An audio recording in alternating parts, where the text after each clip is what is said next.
This is the X-Zone Broadcast Network, broadcasting worldwide on broadcast affiliates and satellite program providers, including CNN Broadcast Network, Sirius Satellite Network, Star Media, Good News Radio Network, Angel Broadcast Network, Wiki Broadcast Network, and WPBN TV. For more information on the X-Zone Broadcast Network, visit us at www.xzbn.net.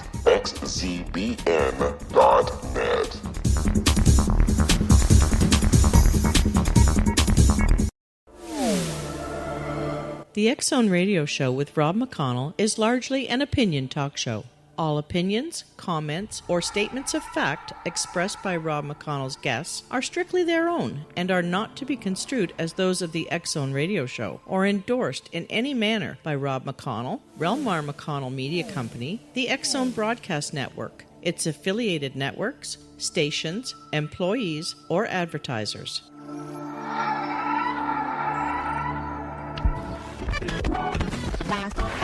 All Hit Radio.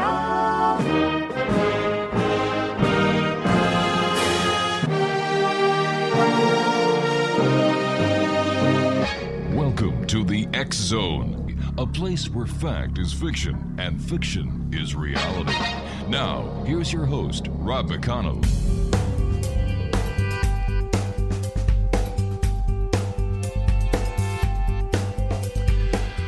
And welcome back, everyone, for part 2 of this very special 2-hour edition of the X-Zone.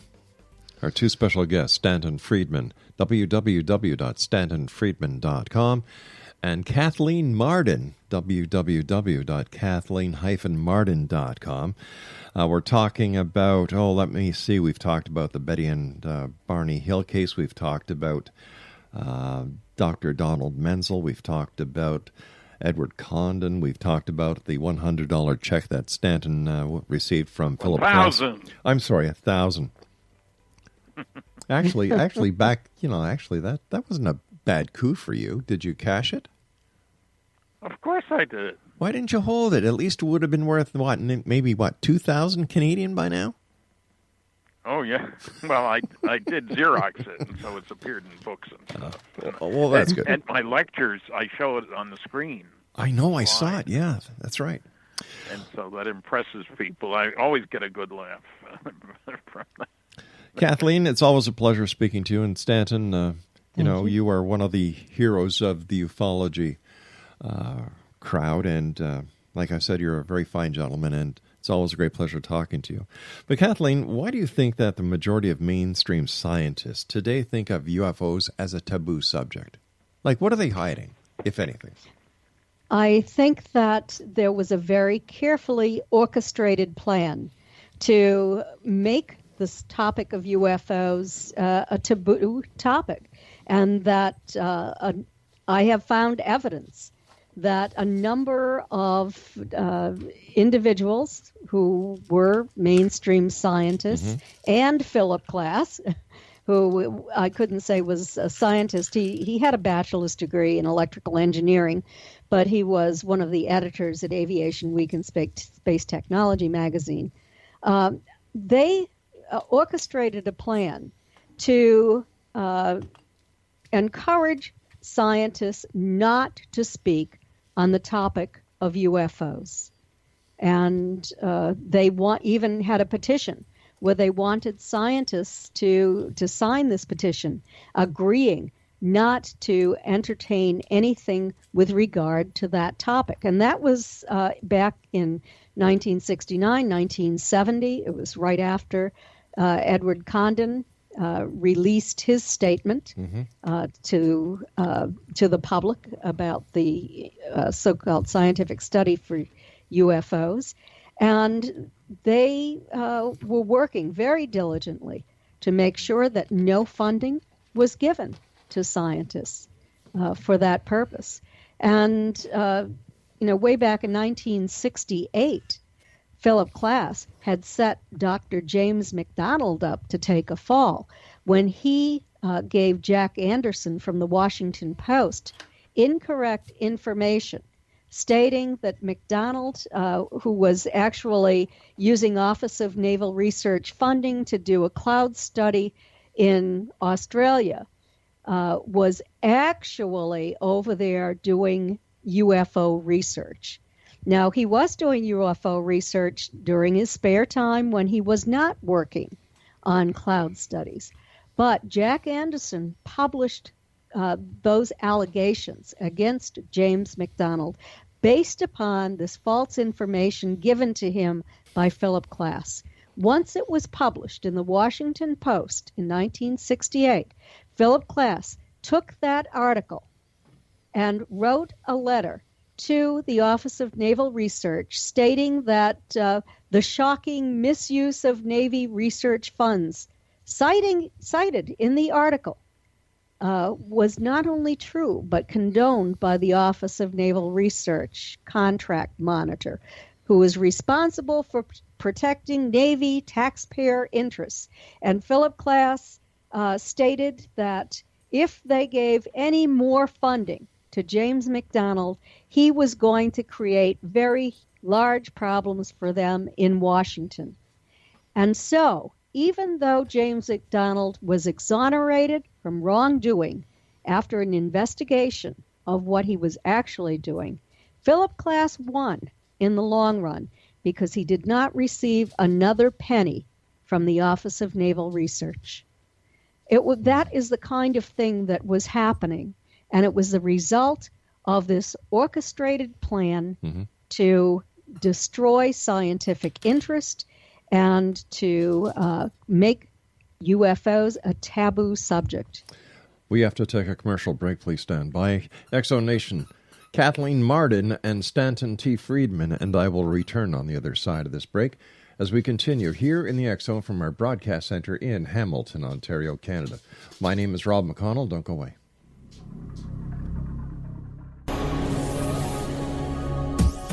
This is the X-Zone Broadcast Network, broadcasting worldwide on broadcast affiliates and satellite program providers, including CNN Broadcast Network, Sirius Satellite Network, Star Media, Good News Radio Network, Angel Broadcast Network, Wiki Broadcast Network, and WPBN TV. For more information on the X-Zone Broadcast Network, visit us at www.xzbn.net.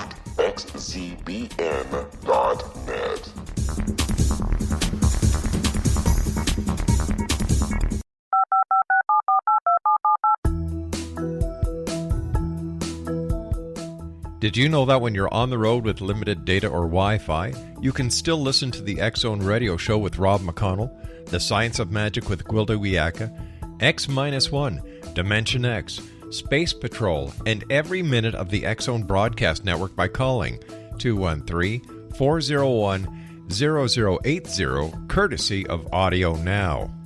No smartphone, app, or internet needed.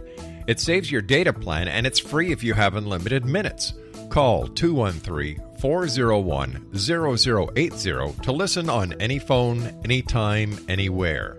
Remember, 213-401-0080 for the best of the paranormal, parapsychology, and sci-fi radio programming anywhere, 24/7, 365.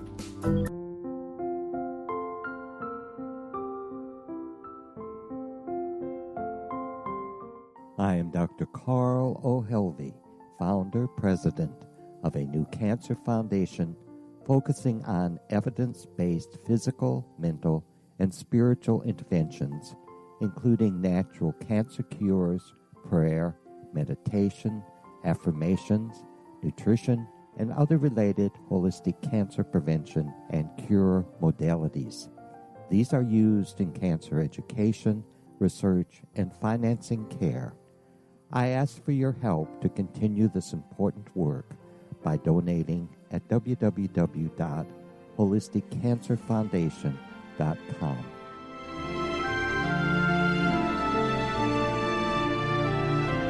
Hello, I'm Pete Marsh. With my daughter Justina, we will be presenting the new radio show, Too Good to Be True. If something seems too good to be true, it usually is. But with the help of Justina's amazing gifts, we're going to gain insight into questions that don't yet have complete answers.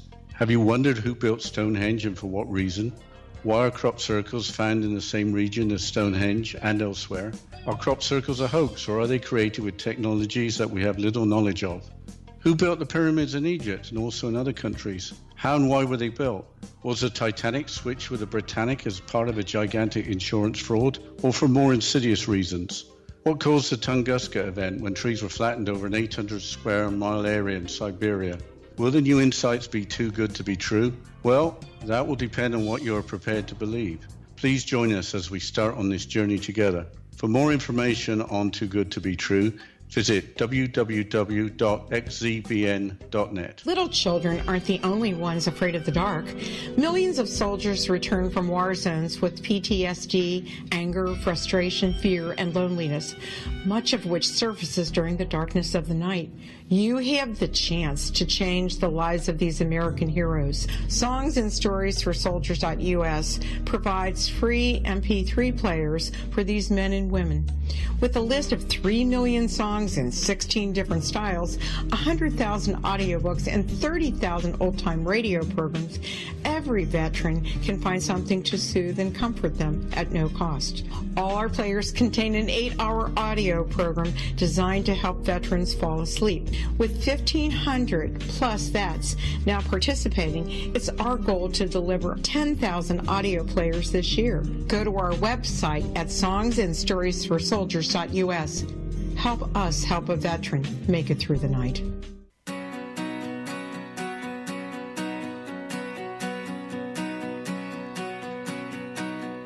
Stanton D. Friedman and Kathleen Marden are special guests. For more information about Stanton, his website is stantonfriedman.com, and for the lovely Kathleen Marden, www.kathleen-marden.com. Kathleen, is it possible that this misinformation, this diversion, or however we want to look at it, was actually done in a matter of national security because the powers to be did not want the scientific community opening up a Pandora's box of who knows what? Well, it certainly is possible that it was a matter of national security, and that's the reason that these individuals were probably, in my opinion, hired or contracted in some way to work toward this goal. And when I looked into the backgrounds of these individuals, I found that all of them had been under investigation for un-American activities or had their security clearances pulled. In the case of Philip Klass, he was under investigation twice for publishing classified information. And the only reason that he was not prosecuted for that is because they could not declassify the information in order to prosecute him. He was also suspected for un-American activities. He was being followed by the FBI. He had a relationship with a Russian man from the Russian embassy and was seen in his presence, went to parties at the Russian embassy. The FBI actually broke into Klass's apartment and searched his apartment for radio equipment. They suspected him of being a spy. And, all of this going against him could have been used to coerce him into working on their side to disinform the public about UFOs. That's only my suspicion. I have no solid evidence, but I followed the trail, and that's where it led. Stanton, I understand you actually talked to United States Air Force General Bolender. What did you ask him, and what were his answers? Well, I told him that I had seen his letter that resulted in the closure of Project Blue Book, and I asked him if I told him it sounded to me like you're saying there were two separate channels of communication, one for the cases that could affect national security and the other for run-of-the-mill stuff. And he agreed. And that's why I bring in MJ-12 into the picture. The good stuff had to go somewhere. Yeah. And I was very impressed with Bolander. And look, it doesn't take much imagination to say that the guy you put in charge of engineering for the lunar excursion module has to be somebody who's very well thought of. You pick your best people, right? Yep. I mean, you know how sensitive it was that if we fouled up there on the moon, holy cow, the ramifications were extraordinary. So I was very impressed with Bolander, and he played it straight to me. He agreed that there were two separate communication channels. Now, look, I should add here now, because I worked under security, I know much for 14 years. I know much better than to ask questions for which the answer is going to be classified and cannot therefore be told me.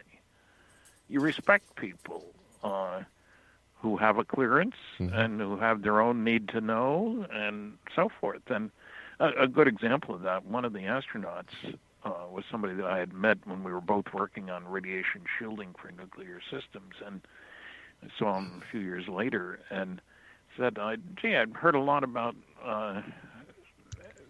sightings by astronauts. And the way he answered clearly told me that I was treading in ground that I wasn't going to get an answer, and I certainly wasn't going to push him. Well, he didn't think there was anything that hadn't been explained and so forth. And you learn, you remember the brotherhood, so to speak. That's an awkward way of putting it, but you know what I mean. Sure, I do, yeah. You respect this, and so you don't push people like that. And so, you know, there are undoubtedly many people. Well, you also worry about things like class. One of the things he did was send a letter to the Canadian authorities about me, attacking me when I was going to be moving to Canada. He said some very nasty things in the letter. Richard Dolan found it in the files. He thought I knew about it, and I didn't know about it. But what business does class have trying to tell the Canadian authorities that somebody is coming who's going to say bad things or good things, depending on how you look at it, about UFOs? You know, what was he? He was subverting something or other, I guess, across the boundary. I mean, at least I'm a dual citizen. I can talk to both governments. Well, you know, we're very proud to have you here in Canada, Stan. Well, I'm very proud to be here. Gosh. I surprised somebody the other day, was asking, how'd you wind up in Fredericton? And I told them and stuff, and I said, we moved 37 years ago, and I've never been sorry that we moved from California to Fredericton. You haven't? I said, no. It's a great place to raise a family, great place to live. I mean, California is okay. Don't you miss California, he said. I said, yeah, the weather was great. But it didn't take me long to get used to the traffic, which was horrible, and a few other things that were difficulties. But I learned to live, and the lovely things, it is a great place to visit. But I'm not sorry at all for the move, because there are other factors in life. Yeah. We never see smog here, for example. That is true. That is true. Kathleen, why do you think that aliens want to come here? And why would the government want to keep it a secret? Well, I would think that they would come here for exploratory reasons to begin with. And once they arrived, they would realize that there was a wealth of information here, many, many things to study. And they might be very interested in our warlike society. They might be interested in attempting to determine what makes us tick and why we engage in tribal warfare on such a very large scale, even though we are supposedly an intelligent species. So I think that is a large part of it. Also, if they had any sense of responsibility toward this planet, and if they are using this planet, they would, I would think, would want to take steps to prevent us from destroying this planet. And I have heard over and over again from experiencers the concern by these non-human entities about our use of nuclear weapons for warfare, and that they are concerned that we could destroy our planet, and they are taking steps to prevent that. And, I think that the government would cover all of that up because, first of all, what is to say that our visitors would side with one nation over another nation in war, or give one nation the military weapons to win, but not another nation? I think that we have to think about our military-industrial complex and the profits that we make from war. And if the government were to announce that some greater power was here that might end our wars, there would be much to lose in terms of profits. But what would happen if the aliens or the extraterrestrials were actually the forefathers of our entire world? And if they were to return, or maybe they monitor their children, maybe the gods of the past are the extraterrestrials of today. And they've already been here. They have been part of our culture, the Nephilim, the Greek gods of the Pantheon, and so on and so forth.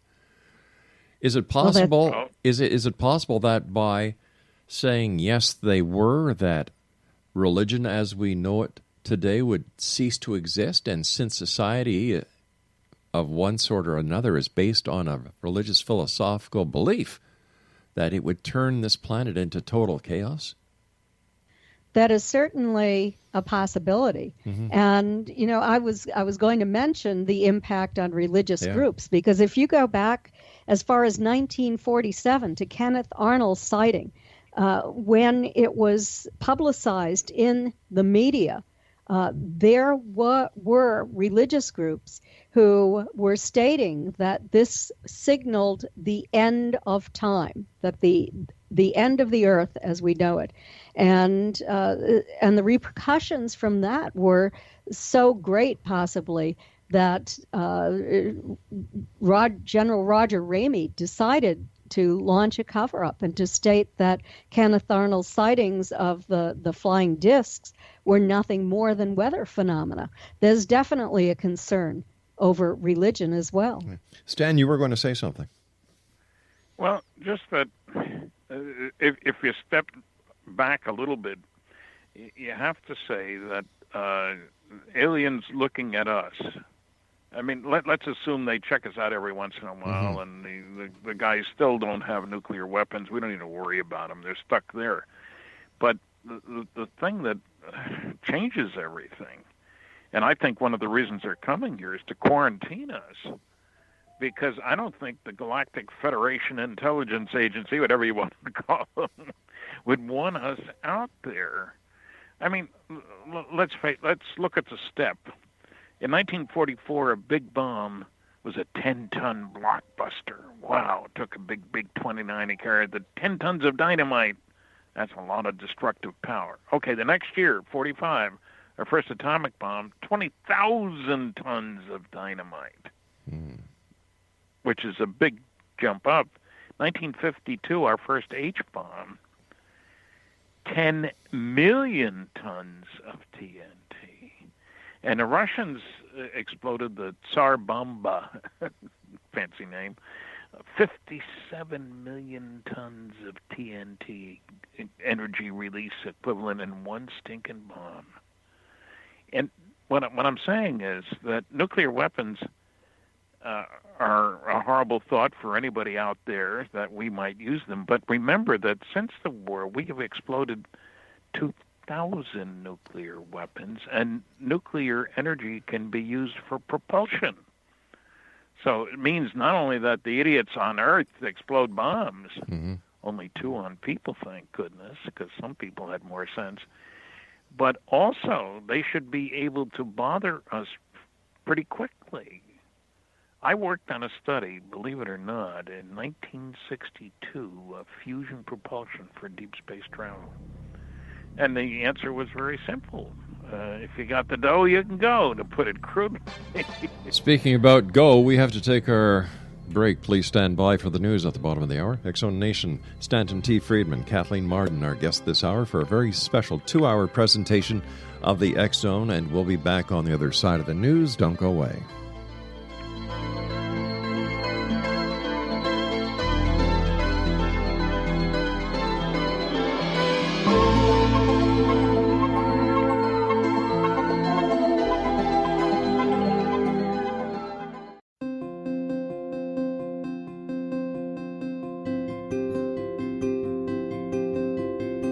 Dreams are our personal gateways into infinite wisdom. Don't miss shamanic counselor and indigenously trained dream decoder Sandra Corcoran's inspiring book, Shamanic Awakening Between the Dark and the Daylight. This remarkable work chronicles Sandra's 35 years of experience with diverse wisdom keepers and her initiations throughout the Americas and across the British Isles, Turkey, Greece, and Egypt. Sandy's knowledge of symbology, psychology, and myth influence her dream blog and workshops. Sandy offers private tarot readings, international journeys, a meditative CD, as well as her book, Shamanic Awakening, to encourage you as you navigate this earth walk, creating a deeper connection to yourself and all that is. Find this and more at Sandy's website, starwalkervisions.com.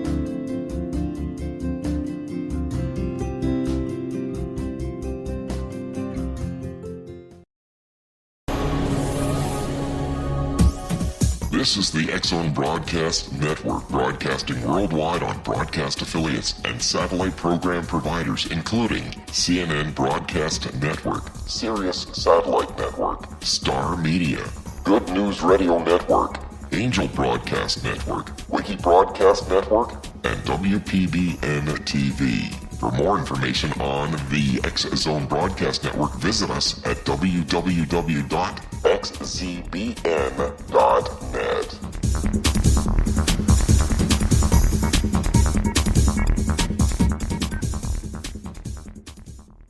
How would you like to be able to read other people's minds? Well, the next best thing is here. When you know how to read a person's name, you know how the person thinks, feels, and behaves.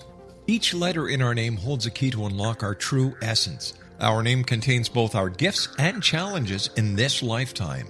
Mnemology science discovers personality secrets hidden in the placement of the letters of our names, including the first and last impression people remember about us. Sharon shows us how to interpret the arrangement of letters as outlined in her book, Know the Name, Know the Person. Sharon Lynn Wyeth created mnemology science after 18 years of research and testing her theories, and has supported thousands of people around the world in understanding themselves and others better. You'll enjoy Sharon's unique teachings as she shares her system to learn the gifts behind your given birth name. Even if you don't like your birth name, there are jewels in this book. If you're thinking of changing your name, ready to name your child, or wanting to get along better with others, this is the book for you. If you'd like to improve your relationships and change your life for the better, get the book today, Know the Name, Know the Person, or visit www.knowthename.com. That's www.knowthename.com.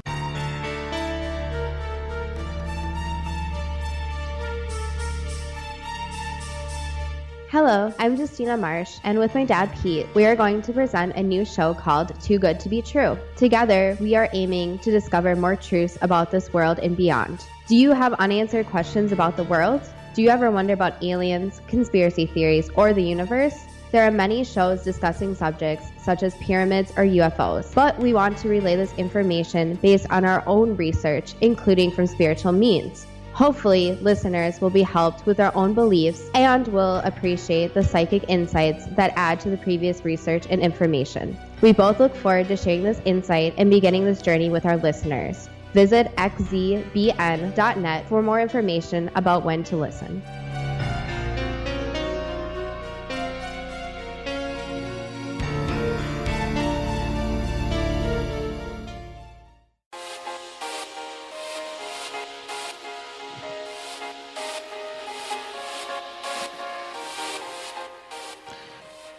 Stanton T. Friedman and Kathleen Marden are very special guests this hour, X-Zone Nation. And, we were talking about bombs, and the question that I asked Kathleen was, why do you think that the aliens would want to come here, and why would the government want to keep it secret? In that same vein of questioning, why do you think that the Disclosure Project hasn't had as much success as people would think it would have, with all the different witnesses that are coming forth, the press conferences, and the work that Steve Bassett is doing? I think, I don't know who you were asking that question. To either one of you. Go ahead, Stan. Let me have a try at that. Just that it seems to me that they haven't appreciated the fact that there is a national security aspect, and they haven't considered the implications of what happens if our planet is based on countries, nationalism, if you will, lots of them.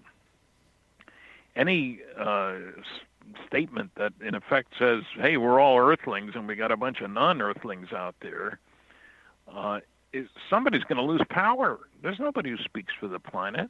We don't want anybody else to speak for the planet. And you say, well, hold an election. 1.3 billion Chinese and over 1 billion people in India. The United States isn't going to agree to hold an election for who should the world leader be, who can speak for the planet and so forth. So I think it is understandable that people in power don't want to give up power. But, the other side of that coin, when I say in power, there's a simple number that tells you a lot about us. 50 million people, Earthlings, killed in World War II. 1,700 cities destroyed. I think somebody would want to quarantine us. And I think the government doesn't want to do anything. That people in power don't want to give up any power, which I find distressing as an Earthling. But that seems to be the way things are. Well, if that is the case, and nobody is taking the national security aspect into effect, would this be a reason for the government or the black ops to continue their misinformation campaign? It seems as if they've already accomplished. If it works, why not keep it up? It's a sad commentary to stand back and look at how much effort goes into war on this planet and how little into really helping the people who need it. I wonder how many grad students from elsewhere come here to check out the idiots on planet Earth. There's something else, too, and this surprises some people I have found. The Earth happens to be the densest planet in the solar system. And what do you mean, the people? No. I mean, a cubic foot of Earth. A cubic foot of Earth weighs more than a cubic foot of any of the other planets in the solar system. And that means there are more heavy metals here. Heavy metals are very rare. Iridium, osmium, platinum, gold, uranium. These are much denser than lead. And so it may be that this is a place that they've been mining the goodies from. Uranium 100 years ago was used as a yellow coloring agent on dinnerware. That's illegal now, you understand, because it's radioactive. Right. So we don't know. The Navy, the nuclear Navy, is very dependent on zirconium. Now, I'm sure most people have never heard of zirconium, or if they have, what good did it do? But in the Navy nuclear submarines and aircraft carriers and stuff, zirconium is a key element in terms of construction material because it has the right nuclear properties as well as good high temperature properties. And I'm not a salesman for the nuclear industry, believe me, but I have to point out that wouldn't it be nice when you realize that an aircraft carrier, a nuclear-powered aircraft carrier, can operate for 18 years without refueling? That's an interesting change of how you do things if you got that under your command. You don't even worry about getting up to a tanker to refuel. Yeah, exactly. It changes everything. And we don't brag about it. But if you're going to the stars, wouldn't it be nice to have something that's very powerful and not very heavy and can get you there in a hurry? So that's why I think aliens, in good sense, would worry about Earthlings because of our behavior, that we could take our brand of friendship, everybody else calls it hostility, out there. What I'm saying is we haven't been around very long. Organized society on Earth, call it thousands of years, make it 10,000, 50,000, I don't care. It's a small fraction of the existence time for the universe, for the galaxy, for the neighborhood. Right. It would seem to me that more advanced civilizations learned long ago, you got to learn to get along with other people, or you're wasting your energy on warfare. And we certainly haven't learned that lesson, have we? Nope. And the new administration is they want to spend money on military stuff, don't they? At least sometime in the last few days I've heard that. Cancel the programs that help kids and poor people. But what was that deal with Saudi Arabia? $110 billion. Yeah, that's not feeding many kids. Nope. No, it says that state of affairs. I think maybe they're all graduate students studying, maybe extraterrestrial university says, hey, we got a lot of programs we can do on Earth, boy. Look at all the languages, look at how they behave, look at the mess they've made of this, that, and the other place. Who knows? And they continue to make a mess of. Kathleen, can you give us a brief history beginning, with the beginning of the U.S. interest in UFOs? Yes, absolutely. One of the first major studies that was done by the Army Air Force Air Material Command and the results was published in September of 1947. It was done by the chiefs of engineering, several laboratories. It was a well-done study, in other words. And the conclusion was, concerning flying discs, that they're real and not visionary or fictitious.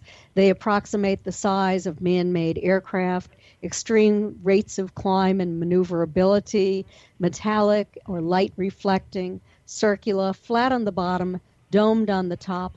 They suspected that these were extraterrestrial, but they weren't completely positive at that point. So it took a little while. They did another study, and that was done under Project Sign.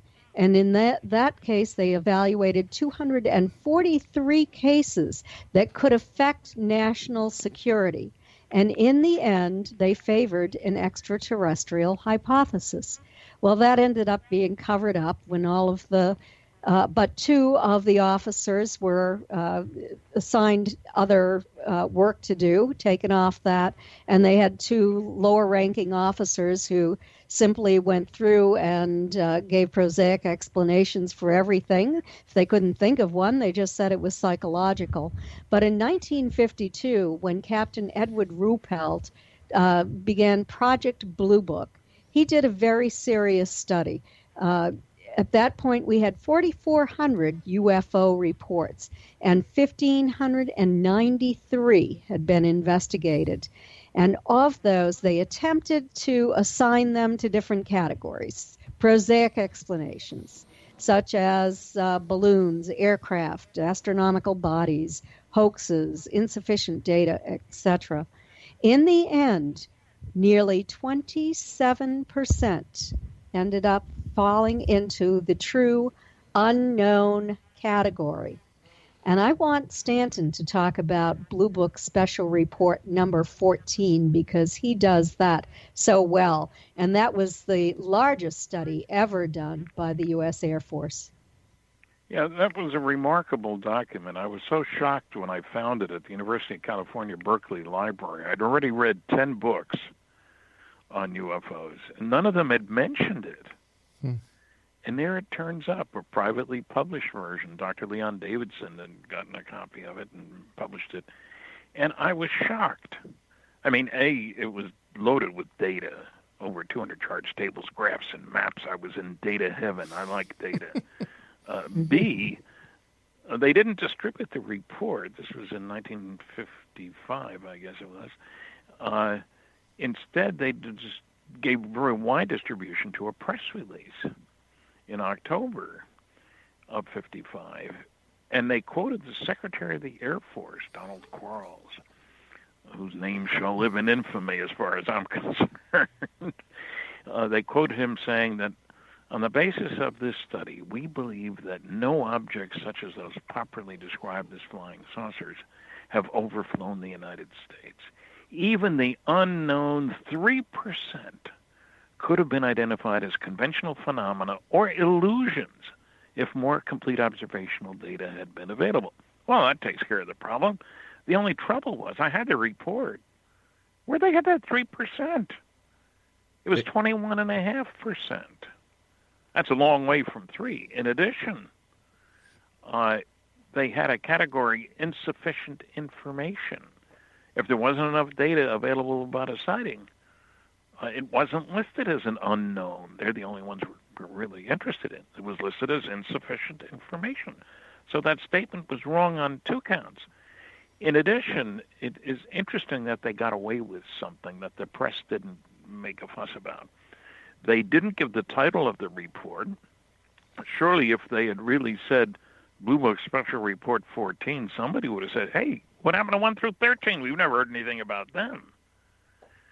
That would have changed things, I think. And, of course, they didn't make copies available, and they didn't give the title, and they didn't say who did the work. But Battelle Memorial Institute's connection with the Air Force Intelligence Foreign Technology Division was classified. And they got away with it. Where was the press? Why don't you ask, hey, who did this work? You're telling this was such a wonderful study. So that made me angry. It really, I was, why shouldn't we have more information here? I was determined to find out more, and that's one of the reasons I joined NICAP and APRO, the 2 major groups back then, was because I was angry that we're being lied to, misrepresented to. And so Blue Book Special Report 14, and I still have copies available. I'm the only one who does, I think, that you can get. It's listed on my website. It's chock full of data. They did something else, too, that's important here. They said, is there really any difference between the unknowns, this group over here, the good stuff, and all the rest? Maybe we just goofed and these unknowns are really knowns, but we missed the boat. So they did a chi-square statistical analysis. Any mathematicians out there know what it is. But the point is, you look at obvious characteristics, parent, size, color, shape, speed, that sort of thing, and see if the 2 groups match. All right, we've got to take a bit of a cliffhanger here. We have to take our final break. Stanton T. Friedman, www.stantonfriedman.com, and Kathleen Marden, www.kathleen-marden.com. 2 special guests on this very special 2-hour special edition of the X Zone. We'll be back on the other side of this break as we wrap up this hour. Don't go away.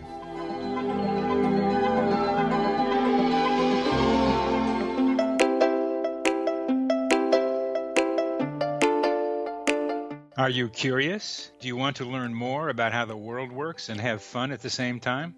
Study coincidences with me, Dr. Bernie Beitman, MD, on my Connecting with Coincidence radio show here on the XZBN network.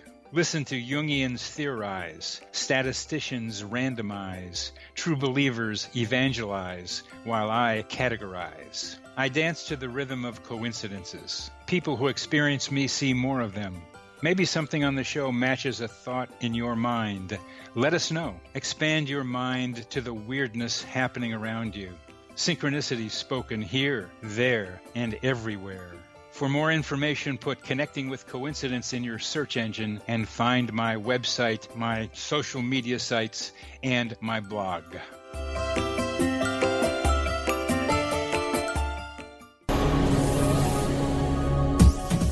This is the X-Zone Broadcast Network, broadcasting worldwide on broadcast affiliates and satellite program providers, including CNN Broadcast Network, Sirius Satellite Network, Star Media, Good News Radio Network, Angel Broadcast Network, Wiki Broadcast Network, and WPBN TV. For more information on the X-Zone Broadcast Network, visit us at www.xzbn.net.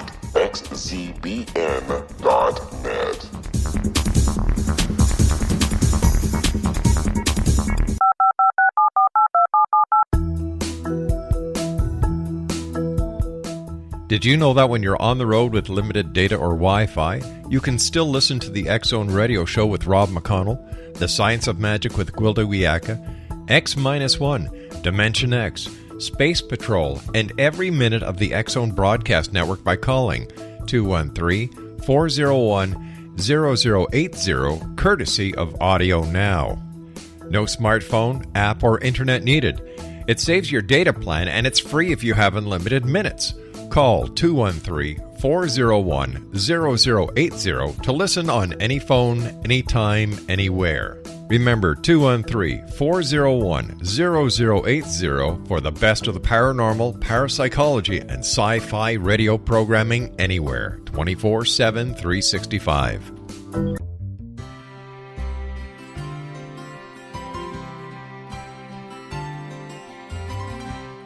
True healing must address 4 levels: physical, emotional, mental, and spiritual, for us to live joyful and productive lives. We tend to treat 3 of the 4, leaving the spiritual languishing. If you're tired of the same dysfunctional patterns cropping up in your life, Soul Balancing is for you.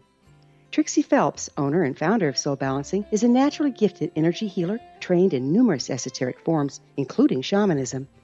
Trixie has created a powerful modality that safely and effectively clears your energetic field. A Soul Balancing session can remove interference, heal trauma, and restore your hope. Contact Trixie for a life-changing long-distance session today, www.soulbalancing.world.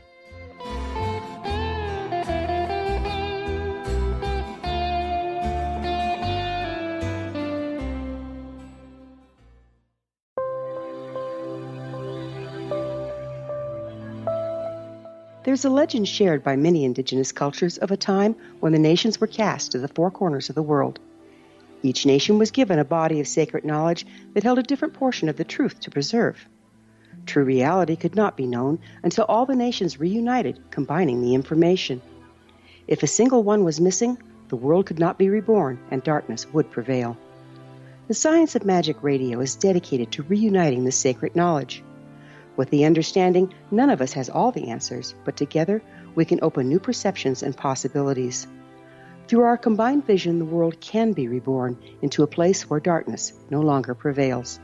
Join me, Gwilda Wiyaka, and the Science of Magic daily on the X-Zone Broadcast Network, xzbn.net, or visit us at thescienceofmagic.net.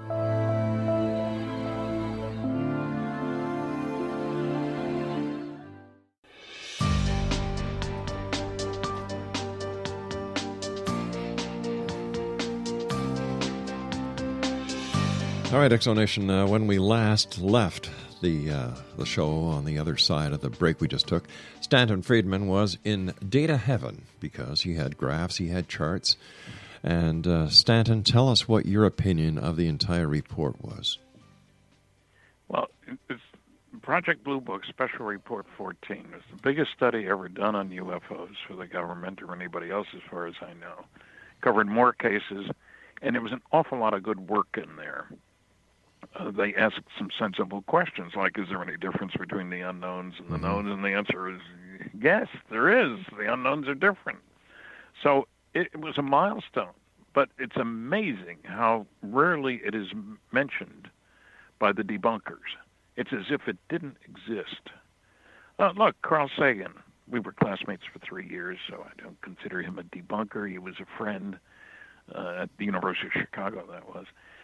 He said there are interesting sightings that aren't reliable, and which is true. And there are some reliable sightings that aren't interesting, but which is also true. But then he said, but there are no interesting and reliable sightings, cases that are both reliable and interesting. That's totally wrong. How did he get away with saying that? He didn't give any reference. And we find that consistently, that the debunkers are in la-la land, if you will. They keep making claims that are baloney. And, they ask the wrong questions. Isn't it true that most sightings can be explained? Yes, it certainly is. So what?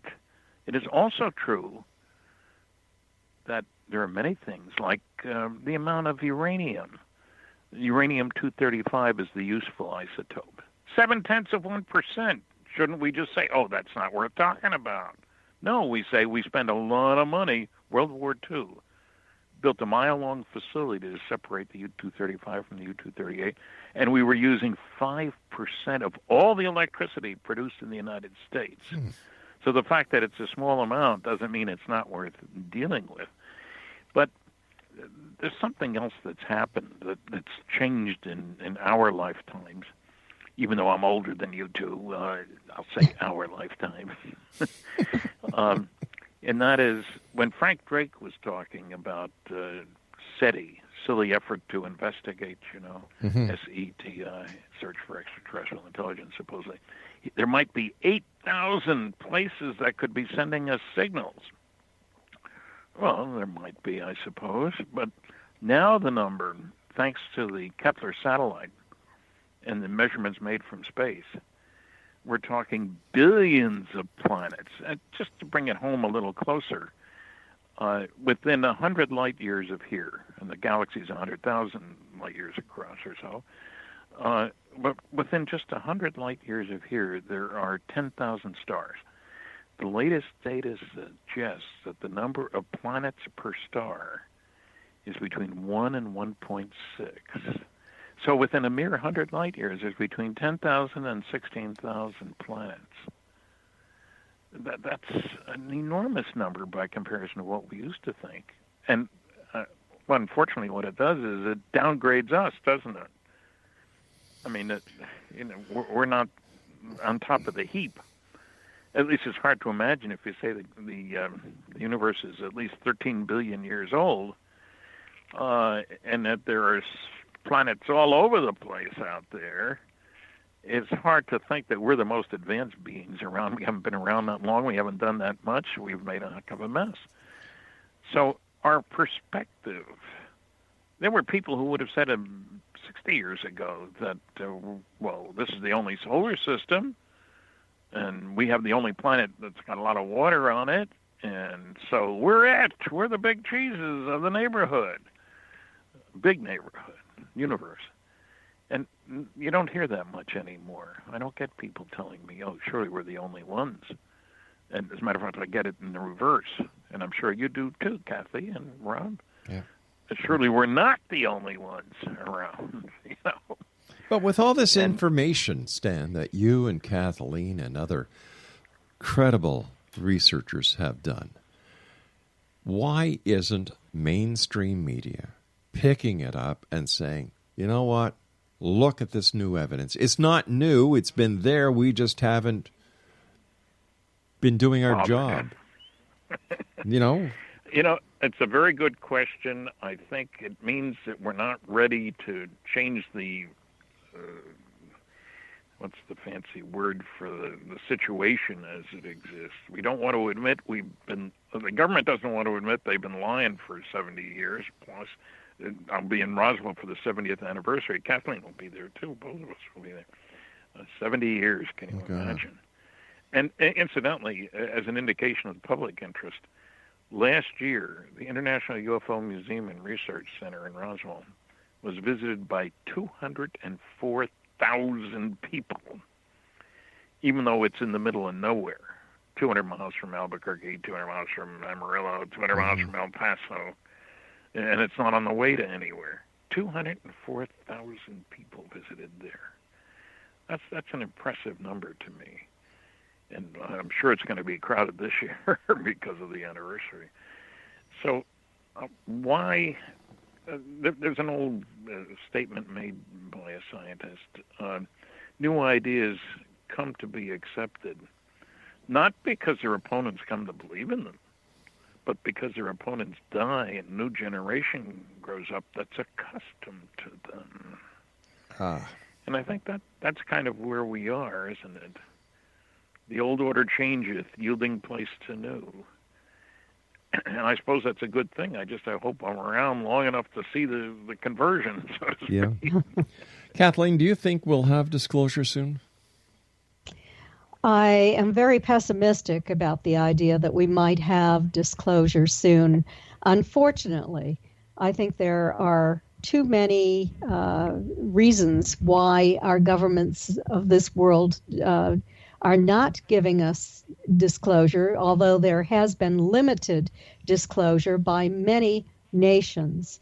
I think that when disclosure comes, it's going to come from the bottom up, where enough individuals around this planet will realize that this is real, and we will reach a tipping point where the government denial will mean nothing any longer. Why don't they just land on Parliament Hill, on the White House lawn, in front of Buckingham Palace, Red Square, and the list goes on? Why don't Well, they know we know they're here. After you've been tracked on radar umpteen times, you know the other guy knows you're there. They don't consider us equals, I don't think. Should they? I don't think they should. But once again, why don't they just make their presence known, undeniably known? What's the benefit? They have shown themselves to large populations of individuals, but why should they land on the White House lawn or on any other government lawn? It might be perceived as an invasion. It might bring about a military attack, and that I don't believe is something that they would like to see happen. All right, but if they are as intelligent as believers believe they are, would they not already know how the best way to make this approach would be, and that they would do it in such a manner that it could not be misinterpreted as an alien attack, but as a friendly gesture of communication? I don't make friends with the ants. Do you with the uncles? Good line, Rob. You know, there are so many questions. It's a very complicated question, yeah, and I don't know how to answer it. Listen, the time has come. Well, maybe by letting people know where they can purchase your books and where they can find you two coming up in appearances very shortly, that we might be able to find people who have the answers who would be glad to talk to you and give you the extra ammunition for your guns. I talked to a lot of experiencers who have received information, but I'm not positive that is the answer. So let me see. Kathleen, your books are available on your website at www.kathleen-marden.com. And Stan, I know you are all over the place, including your website at www.stantonfriedman.com. What are your final thoughts, gang? We've got about a minute and 30 seconds. Kathy, you go first, ladies before gentlemen. Well, I just want to say that it was a pleasure to be on your show again. I think that our book, Fact, Fiction, and Flying Saucers, answers many questions. We have done years of archival research to put this book together. We have published information that has not been published elsewhere. So those who have read it have made statements that it was, one person actually said it was the most important book that they had ever read on that topic. So I really appreciate that. And I want to say also that if you'd like to know where I am going to be lecturing this year, if you'd like to read any articles on my website, if you would like to purchase an autographed copy of any of my books, you can go to Kathleen-Marden.com. Stan, you've got about 20 seconds, my friend. I'm sorry. Okay. No. You can get my books and my articles at www.stantonfriedman.com, and you can buy our stuff at Amazon, of course, but you don't get the autograph from Amazon. You get it from us. Everything we send out, we autograph. Stanton and Kathleen, I hate to do this, us. buddy, but we've run out of time. I want to thank you both again. Kathleen, always a great pleasure talking to you. Continued success. And Stan, thank you. What can I say about the perfection of you to the rest of the world that they don't already know? Stanton T. Friedman, take care of yourself, my friend. Be healthy. I'll be back on the other side of this break, X-Zone Nation, as we continue on the other side of the news from our broadcast center in Hamilton, Ontario, Canada. Don't go away.